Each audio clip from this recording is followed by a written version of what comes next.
নেই, সেক্ষেত্রে স্বামী তার স্ত্রীকে কোনো প্লট ফ্ল্যাট বা কোনো সম্পত্তি দিতে পারবে কিনা শরীয়তের আলোকে জানালে ভালো ভালো ভালো হতো। না, দিতে পারবে না, এটা দিতে পারবে না। আল্লাহ সুবহানাহু ওয়া তাআলা তার স্ত্রীর জন্য এমনি বেশি দিয়ে দিয়েছেন। আল্লাহ সুবহানাহু ওয়া তাআলা বলছেন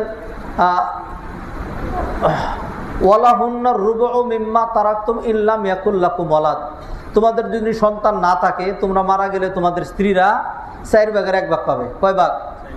আচ্ছা, আপনি যখন আপনার স্ত্রীকে লিখে দিয়েছেন, এর এক মুহূর্তে আপনার কাছে কেউ নিয়ে আসছিল যে আপনি কালকে মারা যাচ্ছেন, আপনার স্ত্রী আরো বহুদিন বেঁচে থাকবে? কথা বুঝেন নাই? আপনি যখন লিখে দিলেন, এমন তো হইতে পারে যে লিখে দেওয়ার 2 দিন পরে আপনার স্ত্রী মরে যাবে, হইতে পারে নাকি? পারে না।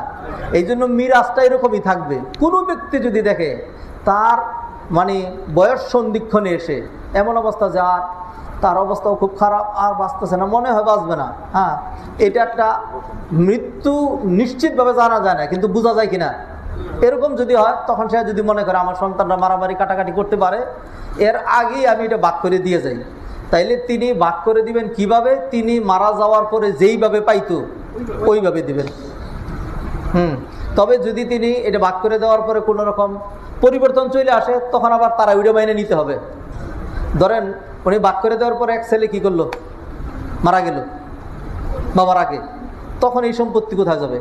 তখন এই সম্পত্তি অন্যান্য ভাইদেরকে দিয়ে দিতে হবে। জি, এই জন্য এটা দিবেন না, কারণ আল্লাহ সুবহানাহু ওয়া তাআলা স্ত্রীর জন্য কম রাখেন নাই, 4 ভাগের 1 ভাগ।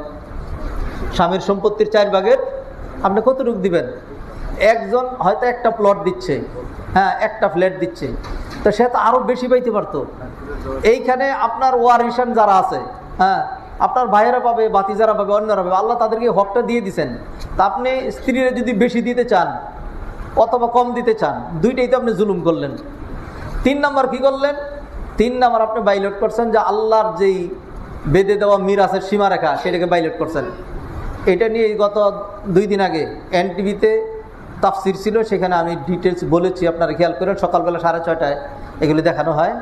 সেখানে বলছি, কেউ যদি আল্লাহর দেয়া মিরাসের বাইরে নিজে হাত করে অন্যটা দেয়, তাইলে সে সরাসরি জাহান্নামে যাবে এবং স্থিরস্থায়ীভাবে।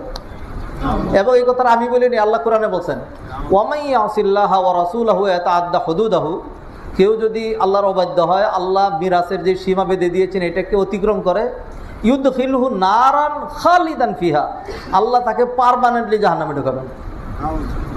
এটা আল্লাহ বলার পরে যদি আল্লাহ না ঢোকায়, মাফ করে দেয়, সেটা আল্লাহর বিষয়।